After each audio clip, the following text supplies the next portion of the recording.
Good evening সবাইকে। এই বৃষ্টি ভেজা সন্ধ্যায় মনটা শুধু ঝাঁঝা করে, তাই চা করতে করতে সেই সব স্মৃতিগুলো মনে পড়ে। যখন ছোটোবেলায় মাকে সব সময় পাশে পেতাম, যা চাইতাম মা তাই বানিয়ে খাওয়াতো।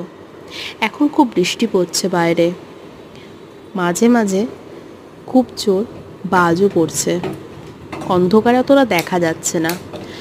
সময়ের তাড়নায় কত কিছুই না স্রোতের মতো বয়ে চলে যায়, শুধু পড়ে থাকে মিষ্টি কিছু মুহূর্ত আর একরাশ ভালো লাগা।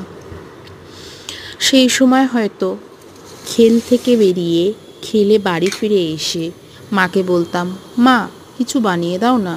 মা সঙ্গে সঙ্গে দিত। আজ মা পাশে নেই। আজ বিয়ে হয়ে যাওয়ার পর আমি নিজেই একজন মা। মায়ের কাছে যেতে গেলে ভাবতে হয়। যাই হোক, তাই মনে হয় না যে সময় থাকতে সময়ের দাম দিই, না হলে শেষ বয়সে দাঁড়িয়ে এটাই মনে হবে কিছুটা সময় নিজেকেও দেওয়া হবে, নিজেকেও দেওয়া প্রয়োজন ছিল। যাই হোক, আমার চা হয়ে গেছে, সাথে পপকর্নও হয়ে গেছে। এবার চা পপকর্ন এনজয় করব, আর আমার একটা গল্পের বই পড়াই চাই এই